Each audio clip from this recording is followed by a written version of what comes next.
To you as an enemy, I speak to you as a brother tested by history. You and I lead sons and daughters of the same stolen blood. But while Africa bleeds openly, the Caribbean bleeds silently. And silence, my brother, is the most dangerous form of surrender. The world watches us and calls us black leaders, but let us be honest, the world does not fear all black leaders, it only fears those who refuse to kneel. Holness, I see your caution, but caution has a cost.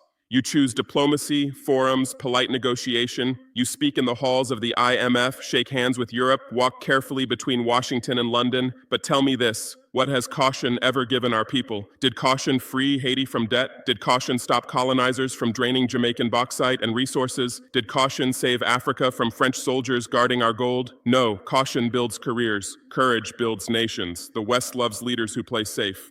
They will praise you, invite you, applaud your stability, because they know, as long as you choose stability over sovereignty, the chains remain, polished but present. They are not afraid of a black man in a suit, they are afraid of a black man who breaks the contract. Africa has chosen its road. Has the Caribbean? I have expelled French troops from our soil. I have rejected the CFA franc, rejected Western military control. I face sanctions, threats, isolation, but I remain standing. Not because I am fearless, but because my people will not survive another decade of fear. So I ask you today, will the Caribbean remain polite while Africa goes to war for freedom? The diaspora is watching us both. There are children in Kingston who chant, "Africa Unite." There are youths in Lagos wearing shirts of Bob Marley. We are already one people, but we lead them as two worlds. This is why I am speaking to you publicly, not to shame you, but to summon you. Holness, history will not reward safety. The IMF will not save Jamaica. The Commonwealth will not defend Haiti. Western diplomacy will never free a single African child. But Pan-African unity, that they fear. Because when Africa and the Caribbean decide to act as one civilization, the colonial order collapses. I do not need you to follow me. I need you to join me, not in comfort, but in consequence. Prime Minister Holness, I do not doubt your intentions. I question your method. You believe progress can be negotiated. I believe freedom must be seized. You walk carefully between alliances, Caribbean community, the Commonwealth, diplomatic forums, hoping to secure development without conflict. But let me ask you, when in history has a black nation been allowed to negotiate its freedom? Diplomacy was never designed for our liberation. Diplomacy works for those who already have power. We do not. They invite us into their conferences to speak, but never to decide, to sign agreements, but never to write them. That is not diplomacy, that is containment. Our peoples do not want speeches, they want sovereignty. The Jamaican youth who faces poverty, the Haitian child surrounded by chaos, the African migrant drowning in the Mediterranean, they do not cry for diplomacy, they cry for deliverance. They do not ask if we are respected internationally, they ask if we will defend them locally. Caution builds approval, courage builds nations. Mild words may earn applause. Strong decisions earn freedom. When I expelled French forces, they called me dangerous. But today, my people call me necessary. So I ask you, my brother, will you be remembered as the man who kept Jamaica stable? Or the man who helped free the black world? Africa has chosen the hard road. We will face economic retaliation. We will face Western propaganda. We may even face assassination. But I tell you this, it is better to die standing than live kneeling with applause. The future will not belong to safe leaders. It will belong to those who dared to break the script, those who refused to be managed by Washington, controlled by Paris, or financially leashed by the IMF. Holness, I do not need you to become me. I ask you to become unafraid. Prime Minister Holness, understand this truth. If Africa falls, the Caribbean cannot stand. And if the Caribbean remains silent, Africa cannot win. These are not poetic words. These are geopolitical facts. The black world is one body. Africa is the heart.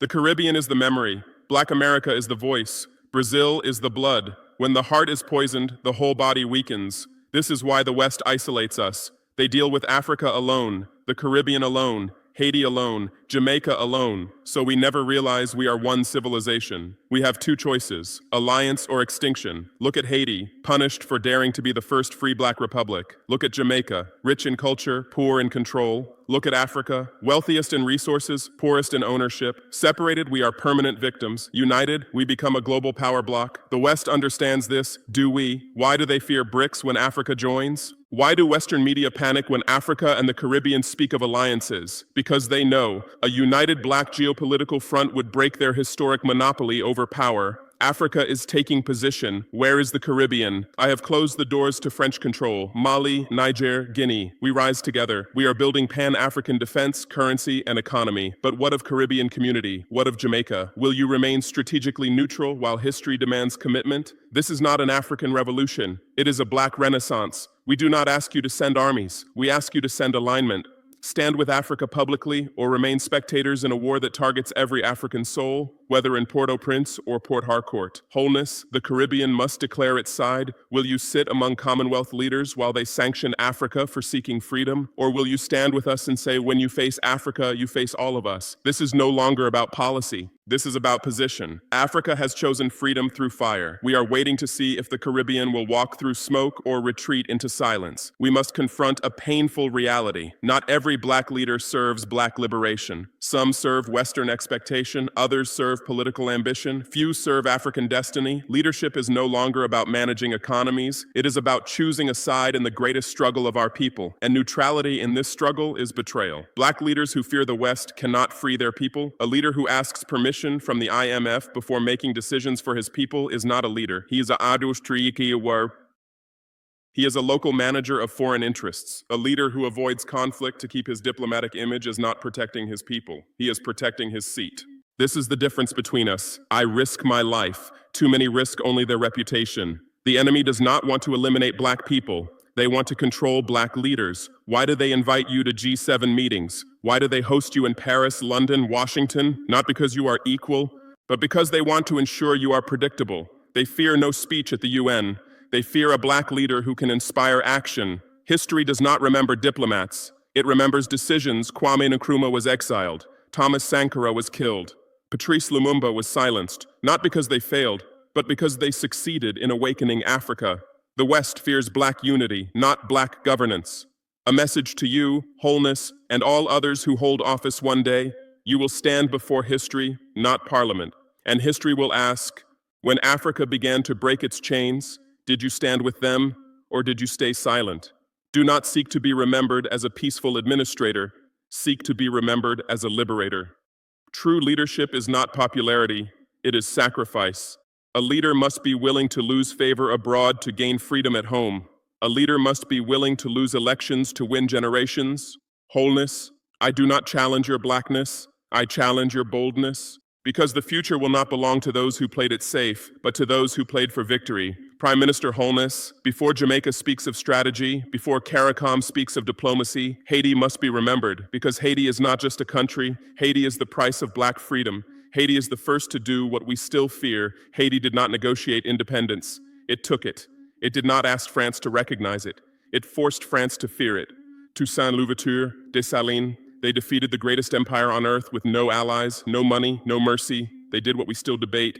They chose dignity over diplomacy. And for that, Haiti was punished for 200 years. Holness, I ask you, when France demanded reparations from Haiti for daring to be free, who defended Haiti? Not Europe, not America, not even Africa. Haiti faced the empire alone, and the empire made an example. Any Black nation that frees itself will be starved. That is what awaits those who choose caution. Haiti's fate is a warning to all Black leaders. They did not invade Haiti with armies. They invaded with debt. They invaded with isolation. They invaded with silence. The West says, we respect Haiti, but they keep Haiti buried under poverty so deep that even revolution begins to doubt itself. Why? Because if Haiti ever rises again, the Black world will remember what freedom without permission looks like. Jamaica sings Marley, but will it stand with Haiti? Bob Marley sang, emancipate yourselves from mental slavery, but political slavery remains when Jamaica sits beside France and America while Haiti is still shackled by their banks. Wholeness, if the Caribbean speaks of unity, it must begin with Haiti. Haiti is not a failure. Haiti is a battlefield still under siege. Until Haiti is free, none of us are free. If you truly believe in Caribbean dignity, speak Haiti's truth in every diplomatic hall. Demand France repay stolen wealth. Demand sanctions be lifted. Demand respect for the first Black Republic. Because if you avoid Haiti to protect your alliances, you do not seek unity. You seek approval. Haiti lit the first fire of Black freedom. The rest of us have no right to let that fire die. Prime Minister Holness, you sit among Caribbean community leaders. You speak of regional cooperation, economic integration, diplomatic alignment. But let me ask you this. CARICOM, aligned with who? Serving who? Answering to who? CARICOM was built for cooperation, but now serves containment. Do not misunderstand me. The Caribbean deserves unity, but unity without sovereignty is just a chorus in someone else's anthem. CARICOM speaks of development, but every path it takes leads back to London, Paris, or Washington. Loans from IMF, training from USAID, security from foreign bases. That is not independence, that is managed autonomy. A family that cannot challenge the West is not a union. It is a colony wholeness. You know this truth. If CARICOM ever declared economic or military support for Africa, even a statement, the West would panic. Why? Because they expect CARICOM to be loyal to the empire, not aligned with liberation. They permit Caribbean unity, as long as it never becomes Pan-African unity. The Caribbean cannot remain a buffer zone. The West sees the Caribbean as a geopolitical buffer, a region to block African influence and monitor Latin America. This is why they send summits, envoys, investments, not to empower, but to occupy. Jamaica hosts training missions. Barbados hosts diplomacy. Haiti hosts chaos. Each island a strategic outpost, not one, a sovereign threat. CARICOM must answer a question it has avoided. Will we remain participants in Western diplomacy? Or will we become partners in Black liberation? You cannot do both. There is no neutral ground when the Black world is at war with exploitation. Africa is offering alignment. Will the Caribbean dare to accept? Today, Africa is no longer begging. We are no longer sending delegates. We are building currency, security, alliances. We are offering partnership, not pity. But will CARICOM reach for Africa or remain seated in the lap of empire? Wholeness, you speak of non-alignment, but non-alignment means nothing if your silence always favors the strong. Prime Minister Holness, you fear the chaos of revolution, but you accept the quiet violence of debt. You reject the risk of sanctions, but you tolerate the guaranteed poverty of IMF assistance. Tell me, which is truly dangerous? Chains we can see or chains hidden in contracts? The IMF is not a bank, it is a battlefield. The International Monetary Fund does not lend money, it buys obedience. They lend you dollars but take your sovereignty. They dictate your budget, control your currency, decide your future. If you refuse, they punish you with downgrades, sanctions, isolation. They do not need to invade, they simply starve. Debt is the new colonial army France once sent soldiers to take African gold. Today, they send economists. Britain once sent fleets to seize Caribbean sugar. Today, they send financial advisors. They do not need chains. They have interest rates. They do not need whips. They have credit scores. What they did to Haiti, they now do to all of us.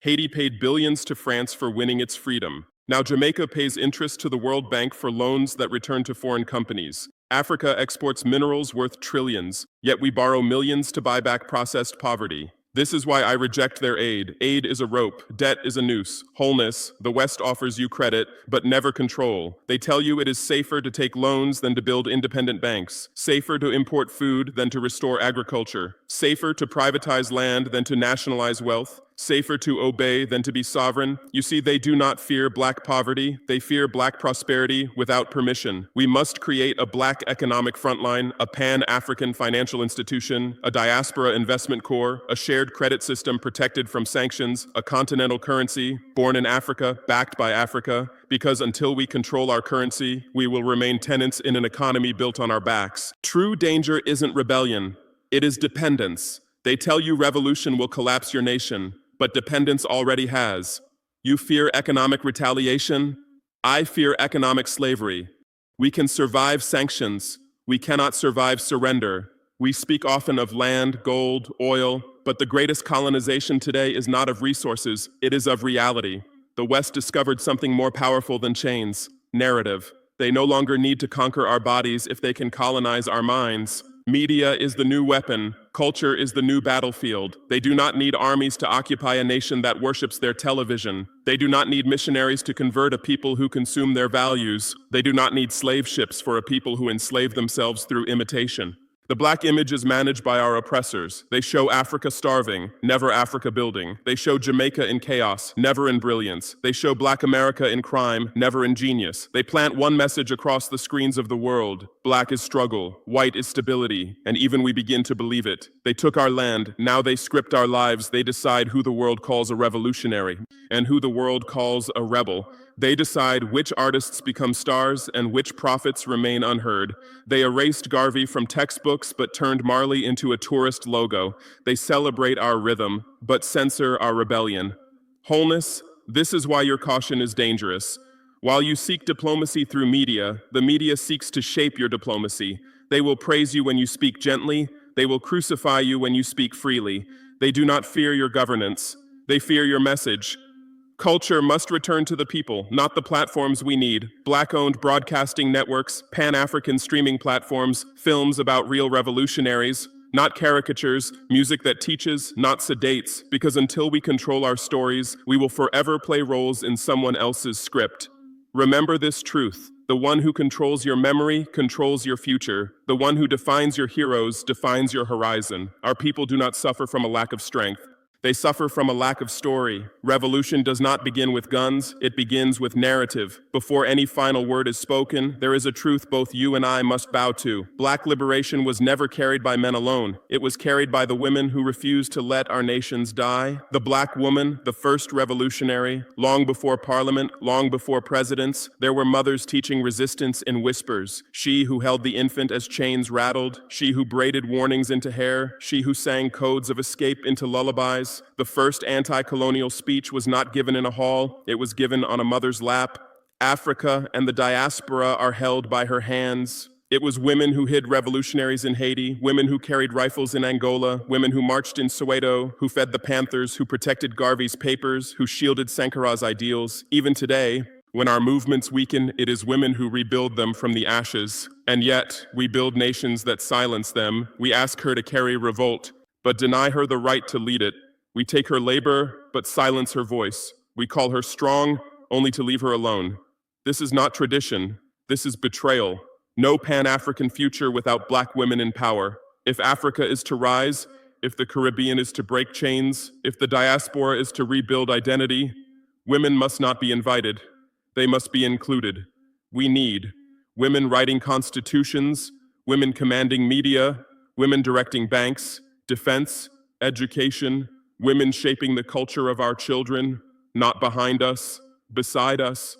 Black women are not our support, they are our strategy. A nation without its women in command will never command respect. A movement that asks women to sacrifice but not to lead will never survive. If we ignore her, we will fail again. Africa has learned through blood. Every revolution that excludes women dies before it is born. The next generation must be raised not by martyrs, but by mothers of new nations.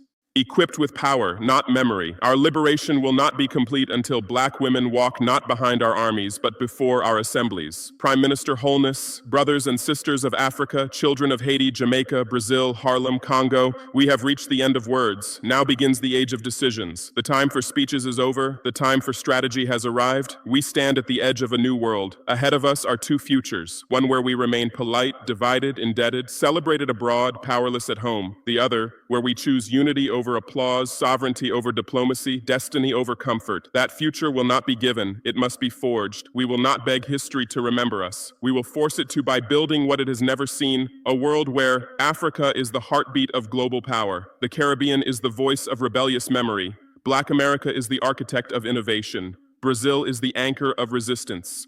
And Haiti. Haiti is the eternal flame of freedom. This is our generational vow. We will no longer explain our suffering. We will engineer our sovereignty. We will no longer seek inclusion. We will establish institutions. We will no longer worship their flags. We will raise our own. To Andrew Holness and every black leader listening, choose now. Stand with those who manage our chains or with those who are breaking them. Lead your people to negotiations or lead them to nations. History is not neutral. It will record your position. My final word to the black world: if they silence me, speak louder. If they remove me, replace me. If they bury me, continue me, because this is no longer about a man. This is about a mandate. The black world will not beg. The black world will build. The oath. We are one people, scattered by force. We will become one power, united by choice. They fear our unity. We shall build it. They fear our rise. We are rising. This is not farewell. This is formation. Until Africa commands and the Caribbean answers, until Harlem builds and Bahia stands guard, until Haiti rises